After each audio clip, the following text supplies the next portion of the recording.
Okay, so I'm on my way home, and I couldn't wait until I got home to talk about this.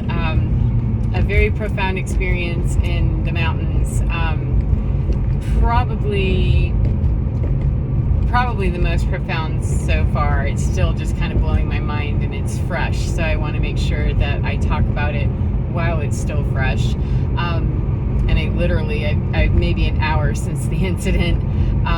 Leading up to today, we're past the 11/11 portal. We're past the partial lunar eclipse for 2022, the last one, and the 11/11, the last one of 2022, and also that solar eclipse, the partial solar eclipse. So a lot of energy portals, a lot of energy management going on, and a lot of energy, oh wow, just slinging and bringing in some wild stuff, good stuff, not so great stuff, powerful alignments, and wow, pulling into recovery mode from those energy portals are significant for the body. They are to mine. I always notice whether I'm aware of the calendar or not.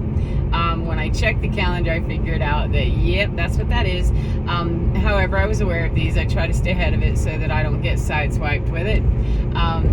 It's been a few days since I've been in the mountains, and the mountains where the greatest amount of healing has happened for me since I've moved here to Colorado Springs almost a year ago. Right at a year, because I left on I left on Thanksgiving from Florida last year, and prayers to Florida as it's digging out from the erosion and hurricane aftermath. That when I go into these mountains, they have lots of information to me, to heal what's happened to me in my life, my story, and to also give me a whole lot more than just, recovery from a story. That's the least important part of the time with the woods and with nature, generally speaking. So a lot of it is just downloads of ancient knowledge from wherever I am, whatever that area has to say to me, and it will pertain to my story, so that there's a nugget of information that makes it relevant to me, makes it more understandable, makes it so that I can relate it to me as a human being and as an Earth citizen. Because if we go too spaceship and dimensional with stuff, it starts moving out into or my mind, my programming might go, that's just dumb, that's stupid, and well, I don't have time for disbelief. I have time to get up these mountains and hear what I'm supposed to hear, and then I'll have my disbelief later. Suspend that for this time, and so whatever. But it's an energetic pull whenever I go there, so I have to carefully manage myself. And I was kind of feeling a little bit frustrated with the fact that I hadn't been out for several days, and I got the kind reminder yesterday that we're coming off some significant energy shifts, and just wait a bit and you'll know. And this morning when I woke up, I didn't know until I knew that you're going to go there. And so I went to where I went in the Nourishing Park, I think it is, or I don't know, Columbine Trail in Colorado Springs. And the amount of time that I was walking, I was kind of a little bit, not offended, I was kind of curious, because I came across a couple of people that their dogs were running loose, and the dogs came running up to me. And that doesn't bother me as long as they're not aggressive, that's not a problem. And I've never had that happen, that somebody let their aggressive dog run up. But these beautiful little dogs came, and the people were quite a ways behind. And so I was just playing with the dogs and loving the fact that, I could pet a dog, because I don't have a dog anymore. And so they came up and we started chatting a little bit. And then out of the blue, the woman was asking me a question, and the dude just started walking away. And I went, that's really strange, maybe it's rude, I don't know. Maybe the dude got to go to the bathroom or something, I don't know. But he just started, leaving, and his partner, wife, whatever, the woman went, oh, okay. And I said, well, whatever. And I gracefully dipped out to allow her to gracefully dip out, because it was just so awkward that, we're talking, and he just, and he had been talking. He literally shut his mouth and just like a robot went, and I caught a hold of it when it happened, and it was a few seconds before she figured out that, oh, my ride's leaving, or his ride is, staying parked, whatever. And so, it was kind of bizarre, and I thought, that's kind of rude, but okay, whatever. I try not to take too much of anything too personally, because what do I care? We're not friends. I don't even know you. We're just chatting for a minute on the side of a mountain. Well, everything in divine timing, if you're in divine time, if you're not in divine time, it might not be so fine. I went ahead and kept on going, and I kept thinking I was going to one place. I'm supposed to go there. That's what my original plan was. Well, the original plan is going to need to update and evolve and do something differently. So I still, struggle with control issues sometimes because, I like to have a plan. And then I don't like to have a plan whenever things like this happen because, sometimes it's necessary to be all OCD and have that plan and stick right to it. However, if I know I'm being really guided elsewhere, it's better for me to just listen to that and stay in that divine time. Listen very carefully, stay in that divine time. And so he abruptly left, and all right. And then I was told we'll go that way. I'm like, but I thought it would just go that way. Alrighty, and I did. And I was listening with both earbuds in, and just all of a sudden pulled one out and went, that's weird. I like to hear, both sides. But in an area where there's animal activity, I generally keep it out because that's not wise. This is an open place where I was, where I had initially stuck them both in. It's open and I can see, rather than have to rely on just here.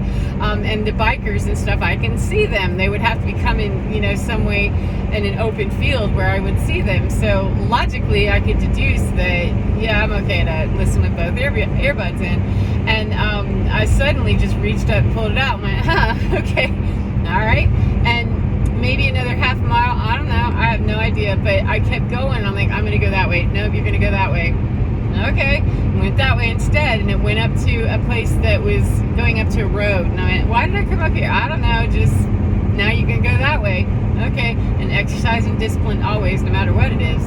Well, I want you to know, I had my one earbud in, and I got the notion to stop playing what you're listening to, stop playing the video that you're listening to. And I stopped it and kept on walking. All right, lesson in discipline. Okay, that I stopped it and kept on hiking, and I needed to be paying attention to my feet, because it was getting very steep and rocky and what have you. So it was amazing. I came up, and would you not know that I went maybe another half mile and made it up that incline and got to another part of the trail, and all of a sudden I saw, I think they're called starling jays.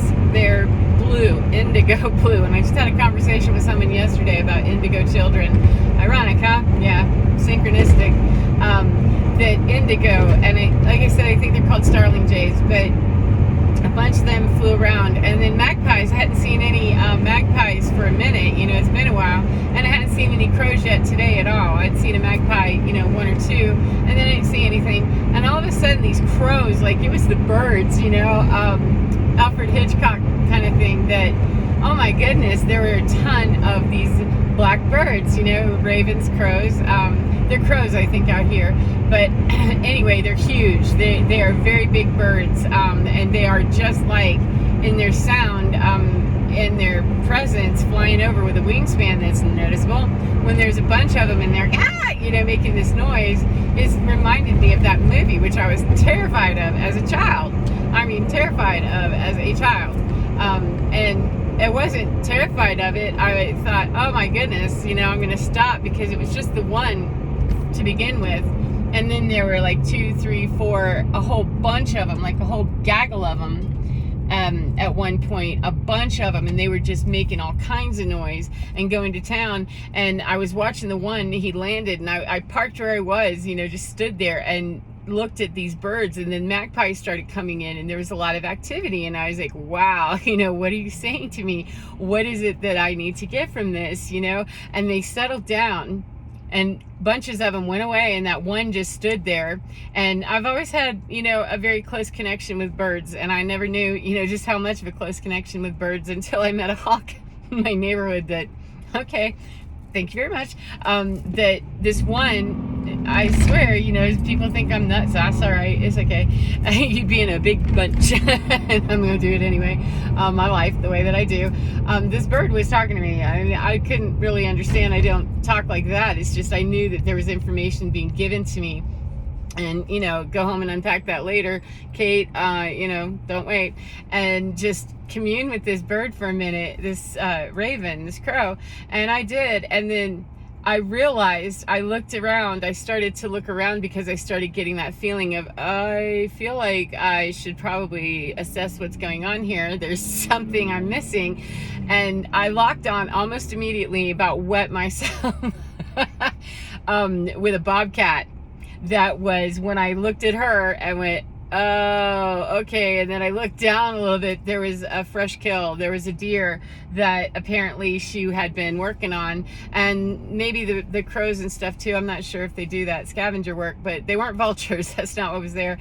But she was just sitting there, and she turned around the same time that I was, you know, averting my gaze from the raven. I looked at her, and she turned her head. She was kind of looking like this, and she turned around and looked at me with those beautiful fuzzy little ears. And, you know, she was so beautiful and just so serene and peaceful. Like, I'm just waiting for you to, you know, finish doing what you need to do and then back on up, you know, and leave me to have my dinner, because, you know, that's what I'm here to do.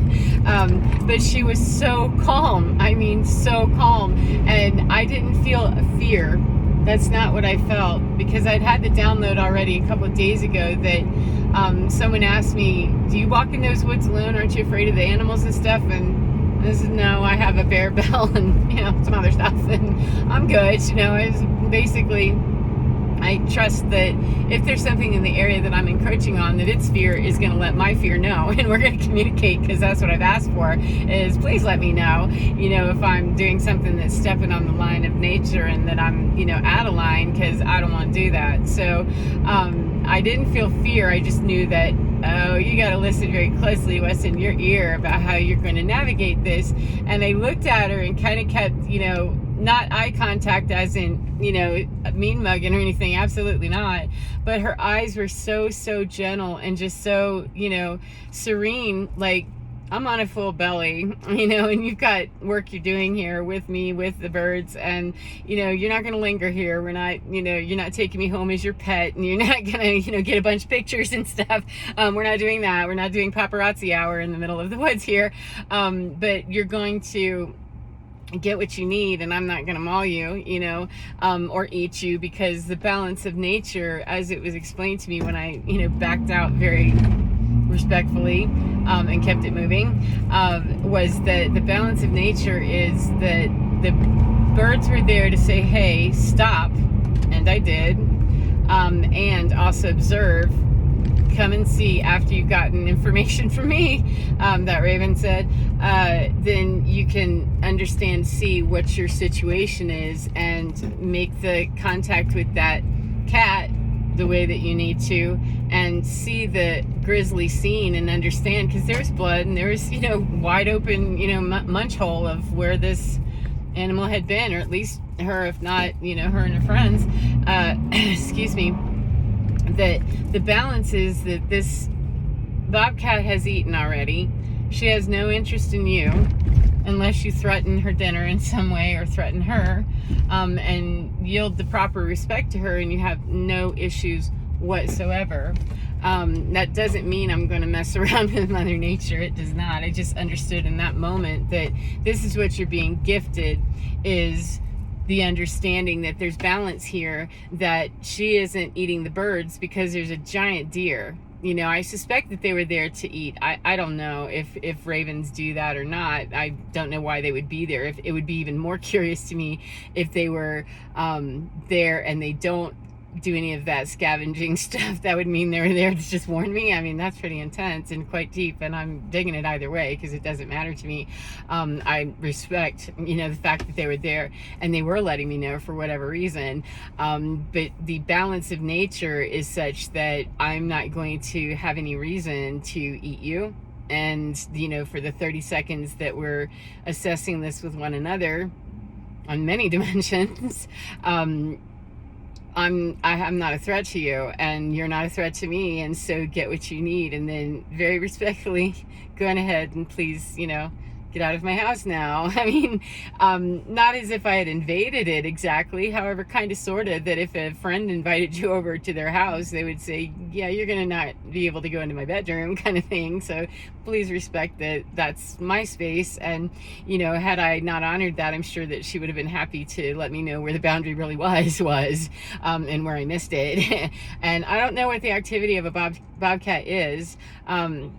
If they're aggressive, you know, towards a human, that they would kill him. However, I wouldn't be mauled by nature in any format whatsoever, because that means I've disrespected her somewhere, or I've missed the cues, or I'm in a wrong place. And I wasn't on a wrong trail. It's just, that's her house, that's her neighborhood, and that's her dinner. And I don't know how many, if they run in a clan, I have no idea. I just knew that, oh, thank you very much, ma'am. And I literally backed out and, you know, just put my head down a bit to show the respect of, okay, I'm backing out very slowly. And I kind of peered up again to, you know, get an assessment of 3D. And no matter how 5D I'm going to be, if I'm missing a cue somewhere and we're in 3D and I'm getting mauled, when that's not a cool game to play, to just be spiritual and stuff and not notice that claws coming towards me. So I kind of, you know, looked up a little bit, and she still was just sitting there like, I'm just chilling, you know, I'm in between, you know, feasting. I don't know, I didn't read her mind, I'm not saying that. I just could read her body language. She wasn't even remotely poised and ready to move. It was just, you know, chill chill Bill, chill Bob. And I was very grateful for that. But it took me the entire walk back to my to the trailhead, probably another 2 or 3 miles, that I was going, oh wow, you know, and I started crying, you know. And so it was a great release of energy and information to me, that nature is so sweet and so kind. And yet, if I had not gotten the, you know, the boundary, if I had just, you know, stomped up on this this cat while she was eating, or even sitting there, you know, not eating, if I'd walked in blind, ignorant, and, you know, with both my things in and just, you know, not listening, there's no telling if I had gotten close enough to her. I mean, I was close enough already that's pouncing distance right there. I don't know, I'm not good at gauging, you know, yardage and stuff, but that wasn't a half mile or anything. I could see eyeball to eyeball just fine. You know, and her head was about that big from where I could see her, where I was standing. If that gives you a gauge of, you know, how close she was, it was just like, oh, and I totally hadn't seen it, because where I was told to stop, or where, you know, I just stopped, it was like, oh, stop and look, you know, was far enough that in the 30 seconds, maybe 45 seconds that I was just, you know, communing with these ravens and crows, whatever they are, she absolutely could have just come right towards me. Now, again, I don't know what the activity of a bobcat is. If they're prone to want to eat a human, I would feel threatened, you know, if perhaps there's a threat level of someone coming at me in my house while I'm eating dinner. You know, I'm going to assume that a wild animal, the only thing I want to assume about a wild animal is that they will defend their territory when I'm encroaching upon it, and I want to have a great deal of respect for it, and not be all nature, you know, Wonder Woman about things, or, you know, believing something about myself that I could just spook up on, you know, nature and have some glorious experience without that being heavily managed by my team and stuff. And I was absolutely gifted with the opportunity to see very clearly that there's softness and beauty, protection and motherhood in Mother Nature.